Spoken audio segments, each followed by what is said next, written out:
Je disais que je voulais lire avec vous une exhortation dans le livre de Samuel, mais en introduction, j'avais pensé à citer ce texte dans 1 Thessaloniciens, chapitre 5, verset 17. Et il est très court, ce verset, où l'apôtre Paul va dire « Priez sans cesse ». Priez sans cesse. Et tout à l'heure, dans la lecture du texte de Sainte-Seine, le frère Eric nous a lu un texte dans Romains, chapitre 12, où il était aussi question de la prière. Prier, persévérer dans la prière. Le texte dit « Soyez patients dans l'affliction et persévérez dans la prière ». Et l'exemple d'Anne dans sa prière adressée à Dieu est pour nous une source d'encouragement. Et je voudrais donc aborder avec vous quelques pensées sur la prière d'Anne. 1 Samuel chapitre 1er, verset 1er, il est dit ceci. Il y avait un homme de Ramathaïm, Tsophim, de la montagne d'Éphraïm, nommé Elkana, fils de Jéroham, fils d'Élihu, fils de Tohu, fils de Tsuf, Éphratien. Il avait 2 femmes, dont l'une s'appelait Anne et l'autre Pénina. Pénina avait des enfants, mais Anne n'en avait point. Chaque année, cet homme montait de sa ville à Silo pour se prosterner devant l'Éternel des armées et pour lui offrir des sacrifices. Là se trouvaient les 2 fils d'Éli, Ophni et Phiné, sacrificateurs de l'Éternel. Le jour où Elkana offrait son sacrifice, il donnait des portions à Pénina, sa femme, et à tous les fils et toutes les filles qu'il avait d'elle. Mais il donnait à Anne une portion double, car il aimait Anne que l'Éternel avait rendue stérile. Sa rivale lui prodiguait les mortifications pour la porter à s'irriter de ce que l'Éternel l'avait rendue stérile. Et toutes les années, il en était ainsi. Chaque fois qu'Anne montait à la maison de l'Éternel, Pénina la mortifiait de la même manière. Alors elle pleurait et ne mangeait point. Elkana, son mari, lui disait « Anne, pourquoi pleures-tu et ne manges-tu pas? Pourquoi ton cœur est-il attristé? Est-ce que je ne vaux pas pour toi mieux que 10 fils ?» Anne se leva, après que l'on eut mangé et bu à Silo. Le sacrificateur Élie était assis sur un siège près de l'un des poteaux du temple, donc le tabernacle, donc temple de l'Éternel, et l'amertume dans l'âme, elle pria l'Éternel et versa des pleurs. Elle fit un vœu en disant « Éternel des armées, si tu daignes regarder l'affliction de ta servante, si tu te souviens de moi et n'oublie point ta servante, et si tu donnes à ta servante un enfant mâle, je le consacrerai à l'Éternel pour tous les jours de sa vie, et le rasoir ne passera point sur sa tête. Amen. Je disais tout à l'heure que la démarche d'Anne qui l'a amené à se tenir devant Dieu est pour nous un encouragement. Anne a vécu une situation douloureuse et une situation qui, à vue humaine, semblait insoluble. Il n'y avait pas de solution du reste dans son entourage. Et nous relevons que dans cette situation préoccupante, cette femme n'a eu qu'un seul recours efficace, la prière.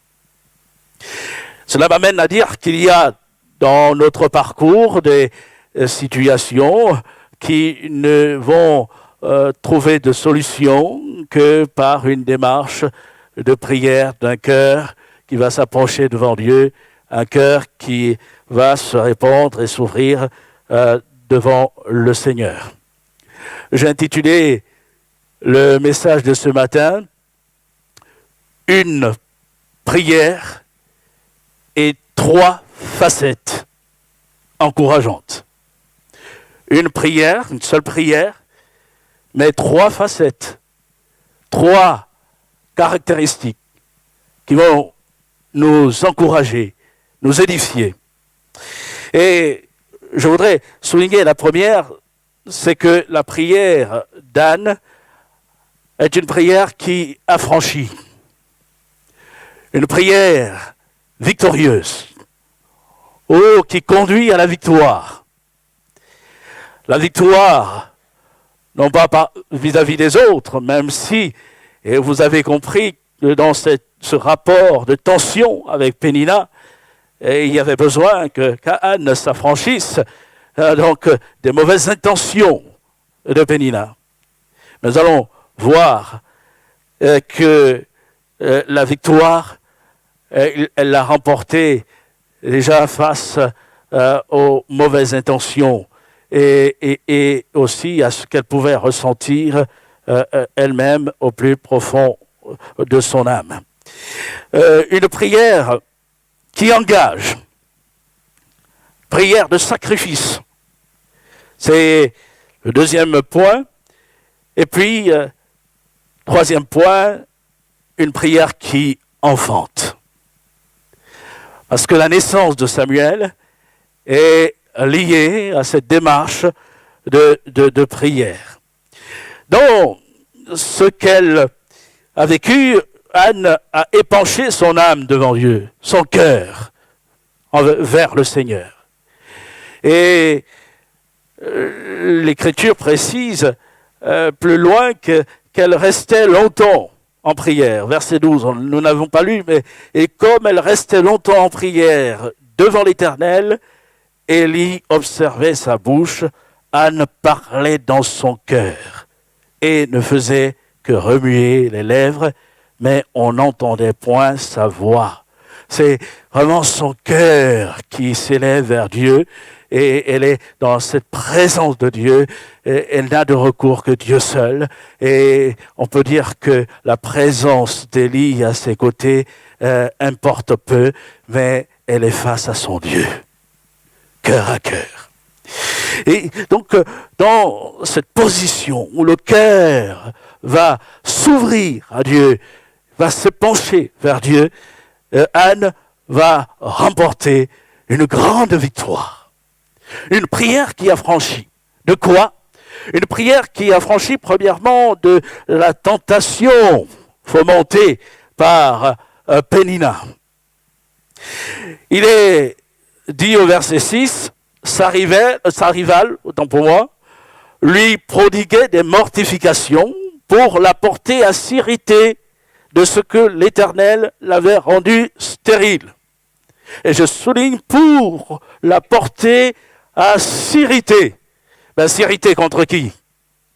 S'irriter contre Dieu. S'irriter de ce que l'Éternel avait rendu stérile. Donc, les intentions de Pénina étaient fermes. Elle savait que si Anne se rendait odieuse à Dieu, il n'y aurait plus de recours possible. Il n'y aurait plus d'appui possible. Et il y avait là une volonté de sape, une volonté de destruction, une volonté d'humiliation. Et Anne, dans sa démarche de prière, va d'abord s'affranchir de cela.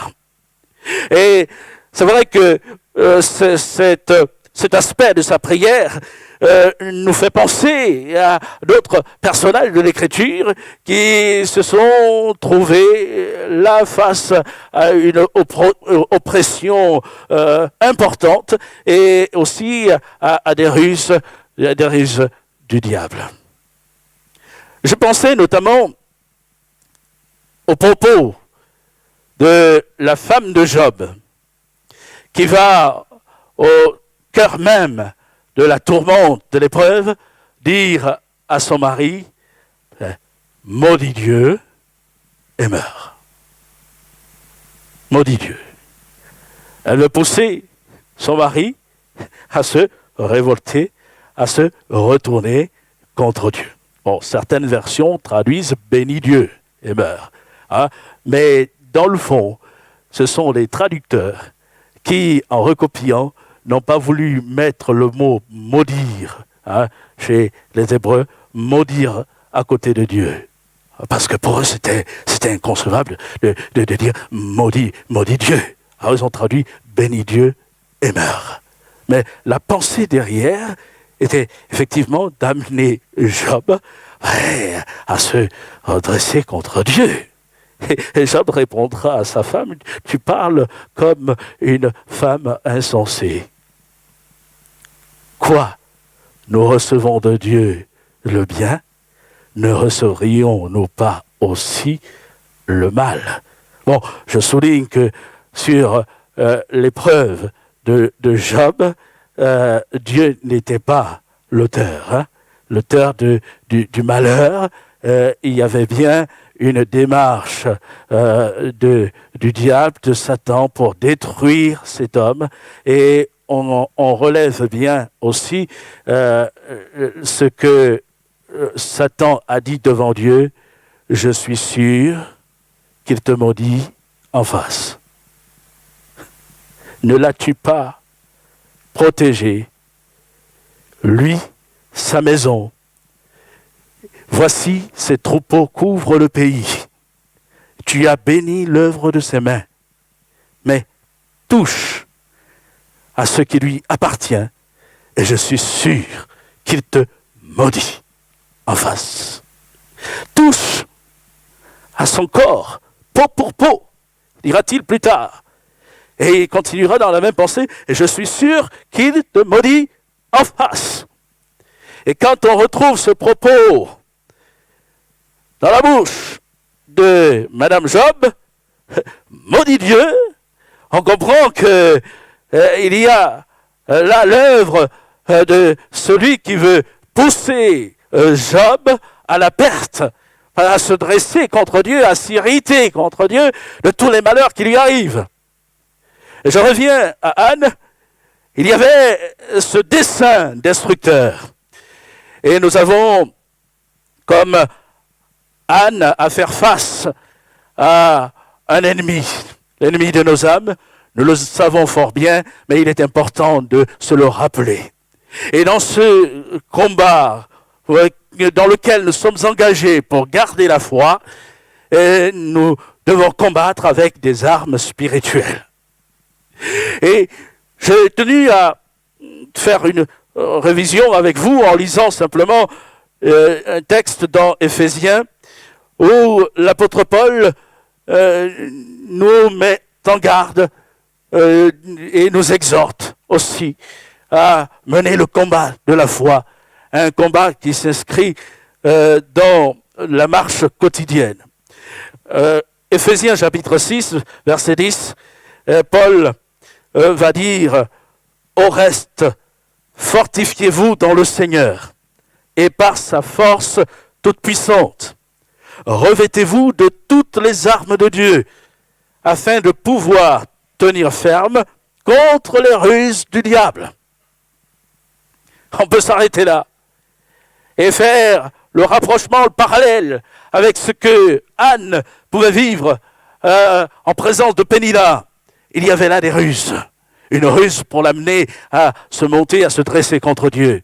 Et l'apôtre Paul a exhorté les croyants, l'Église, à veiller et à pouvoir tenir ferme contre les ruses du diable en revêtant les armes de Dieu.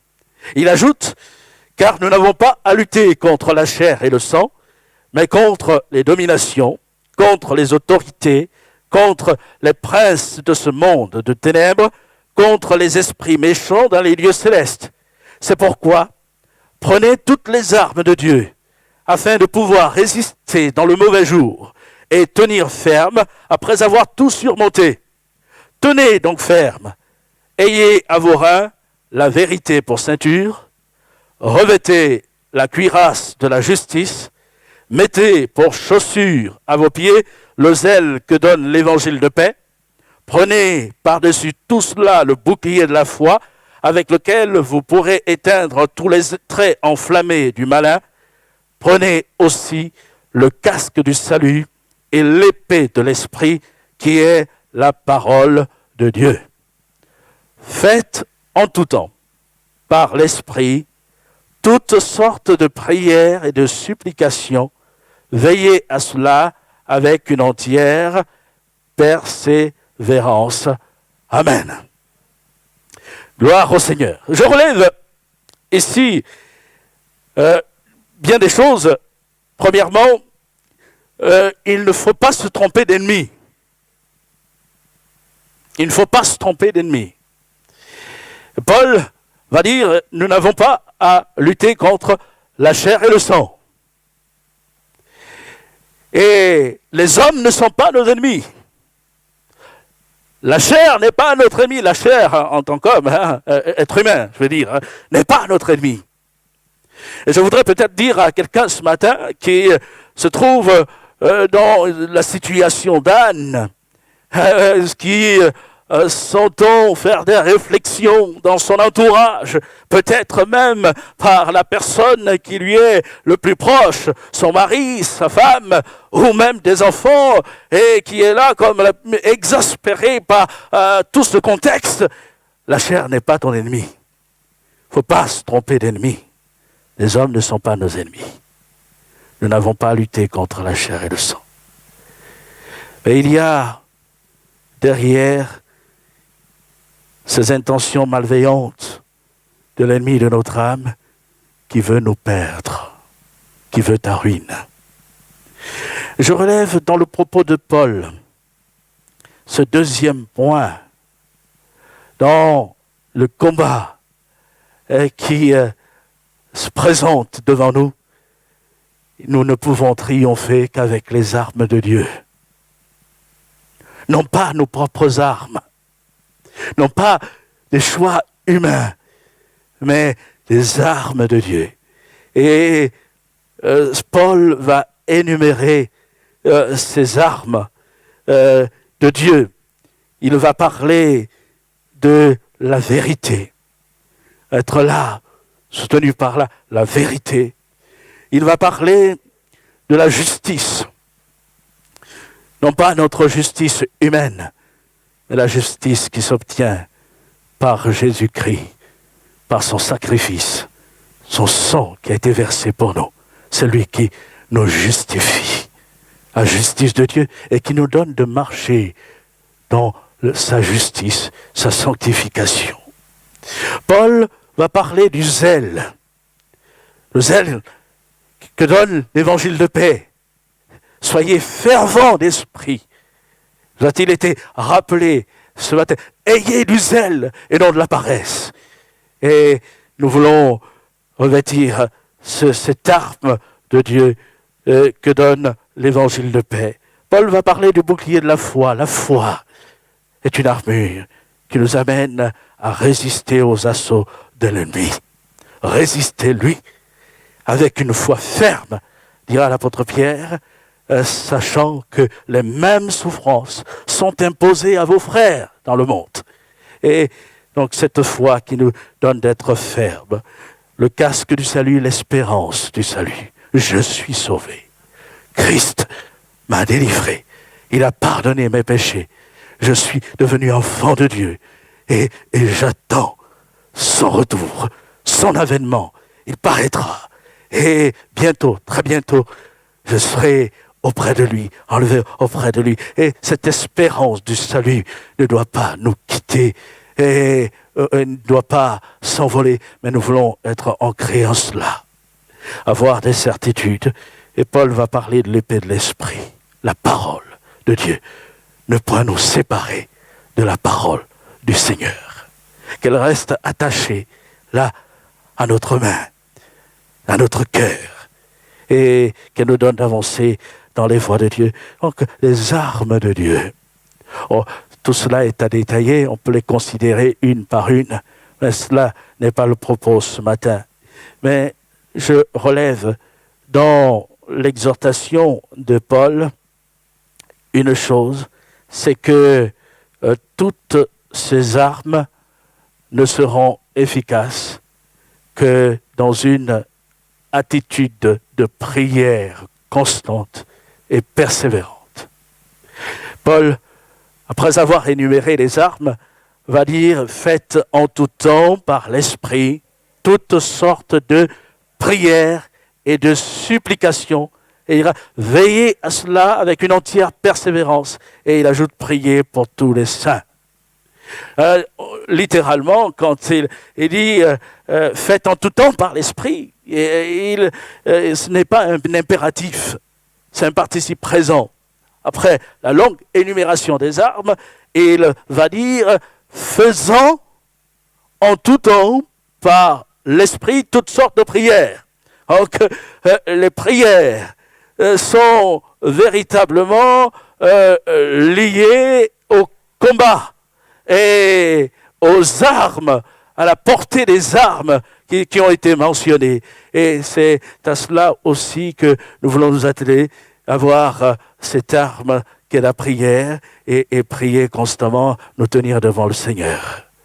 Anne, dans une situation d'oppression, n'a pas entretenu de la colère, même si nous voyons qu'elle a été quand même amère au-dedans d'elle, de souffrance, mais elle n'a pas voulu se venger de Pénina, mais elle a eu recours à Dieu, et elle s'est tournée vers Dieu, et elle a répandu son cœur devant Dieu, et ainsi elle s'est saisie de cette arme qu'est la prière. Et nous voulons encore aussi nous saisir, chacun pour notre part, de cette arme qu'est la prière. Si nous voulons voir des situations se dénouer dans notre propre vie, nous voulons aussi nous tenir devant Dieu, parce qu'il y a des péninas. Et les péninas ne sont pas toujours les autres dans notre vie. Les péninas, c'est peut-être nous-mêmes. Un choix que nous avons fait, une posture que nous avons adoptée, et qui va nous empêcher de connaître la paix, la joie et l'amour du Seigneur. Et ces péninas vont être vaincus si nous savons nous tenir dans la présence de Dieu. Nous tenir dans la présence de celui qui seul secourt, l'Éternel des armées. Anne s'est affranchie de ruse de l'ennemi. Non pas Pénina, mais celui qui voulait sa perte. Anne s'est affranchie de l'acharnement. Il est dit, et toutes les années, verset 7, il en était ainsi. Chaque fois qu'Anne montait à la maison de l'Éternel, Pénina la mortifiait de la même manière. Il y avait des moments clés où la lutte et le combat devenaient acharnés, où Pénina revenait à la charge. Et c'était quand Anne montait à la maison de l'Éternel. Son mari était sacrificateur, lévite de la descendance des Kéatites. Et il pouvait ainsi apporter des offrandes chaque année devant Dieu. Et quand il montait ainsi, c'est le moment que Pénina choisissait pour en remettre une couche. Un acharnement. Et parfois, dans notre marche, il y a des situations qui se répètent comme des moments où l'ennemi s'acharne contre nous. Des moments importants où on veut faire un pas en avant pour s'approcher encore un peu plus du Seigneur. Et là, la lutte devient de plus en plus forte et intense. J'ai entendu des bien-aimés dire, mais c'est pas possible. Dans ma maison, à chaque fois que je veux prendre du temps dans la prière, il y a une situation, il y a une tension, il y a des propos blessants. Et cela m'atteint au plus profond de moi-même, au point que je ne peux pas réaliser. Ou alors, on le réalise difficilement. Un frère me disait que pour sa part, il avait remarqué que chaque fois qu'il devait conduire le chant, parce qu'il conduit des chants dans l'église où il est engagé, à chaque fois qu'il est programmé pour conduire les chants au culte, le samedi, c'est terrible. Un enfant qui se lève, qui se comporte de telle manière et qui l'afflige, et au point qu'il est bien souvent à deux doigts de tout arrêter, de tout abandonner, de tout laisser tomber. Il y a eu comme un acharnement. Mais dans ces moments, nous voulons nous affranchir de tous les assauts en nous tenant dans la présence de Dieu, dans la prière. Anne s'est affranchie aussi de l'amertume. Elle était atteinte au-dedans d'elle-même, mais elle n'a pas laissé recours à l'amertume. Elle s'est tenue dans la prière et a permis à Dieu de la secourir. Acharnement de l'ennemi, amertume, ôté. Et je souligne qu'Anne a vécu cela avant même que sa prière soit exaucée, ou du reste qu'elle voie l'exaucement de la prière. Le temps passé devant Dieu a été sa force. Et on peut lire dans les versets suivants, au verset 15, elle répond à Élie, « Non, mon Seigneur, je suis une femme qui souffre en son cœur, et je n'ai bu ni vin, ni boisson enivrante, mais je répandais mon âme devant l'Éternel. » Plus loin, il est dit, verset 18, elle dit que ta servante trouve grâce à tes yeux. Donc elle répond à Élie, le sacrificateur. Et cette femme s'en alla, elle mangea, et son visage ne fut plus le même. Elle mangea, et son visage ne fut plus le même. Que s'est-il passé après ce cœur à cœur avec Dieu? Il est parlé de son visage, mais on pourrait parler de ce qui se passe dans son cœur. Parce que l'expression de son visage n'est que le reflet des sentiments qu'elle éprouve dans son cœur. Elle était abattue et tout le monde pouvait l'observer.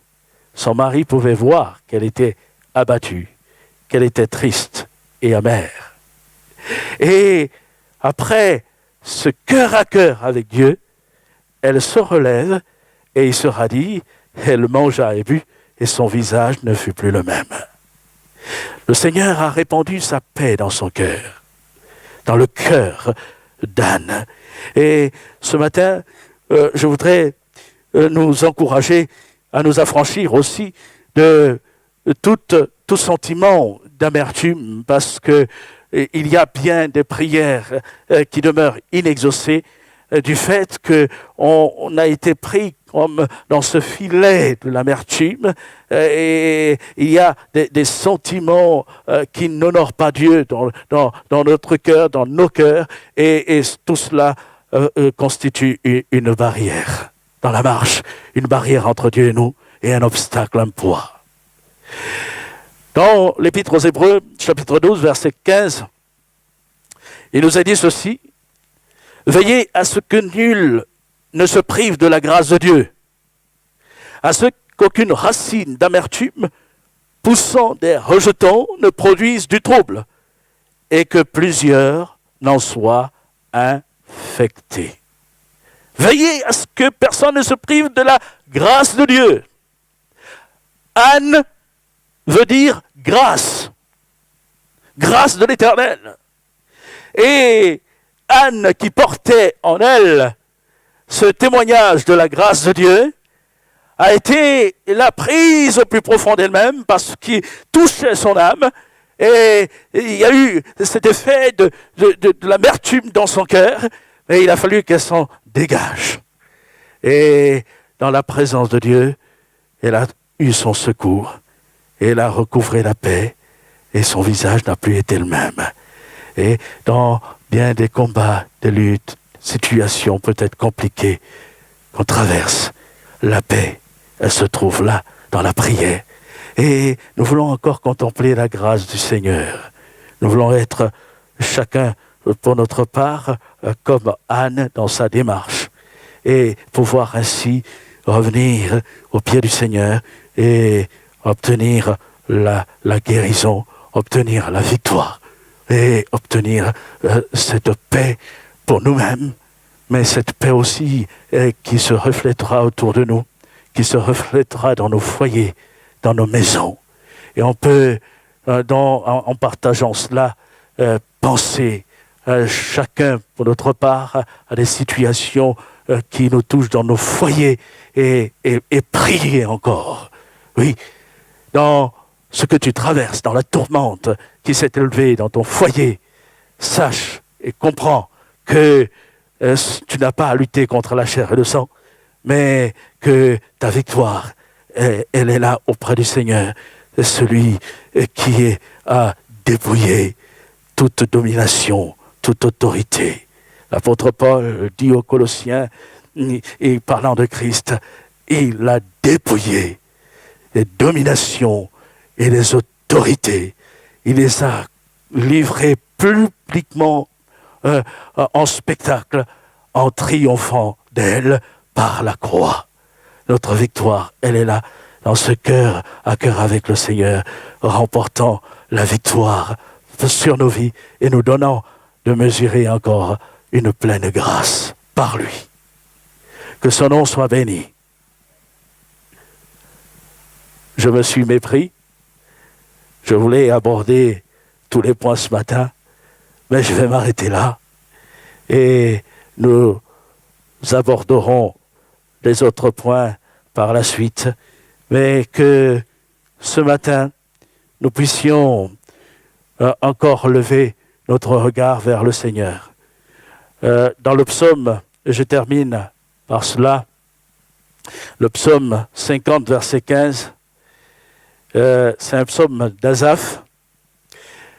Il parle en ayant la révélation de la parole de Dieu. Et il dit ceci au verset 14, « Offre pour sacrifice à Dieu des actions de grâce et accomplis tes vœux envers le Très-Haut et invoque-moi au jour de la détresse, je te délivrerai et tu me glorifieras. » Gloire au Seigneur. Anne, au jour de la détresse, a invoqué Dieu et Dieu l'a délivré. Et au chapitre 2 du livre de Samuel, Anne se présente à nouveau dans le temple, non plus pour demander, mais pour glorifier le Seigneur, pour louer le Seigneur. C'est une prière d'adoration. Elle a expérimenté la fidélité de Dieu. Et Dieu veut nous montrer encore sa fidélité, alors que nous soyons encouragés à l'invoquer et à chercher sa face ensemble. Que le Seigneur nous bénisse.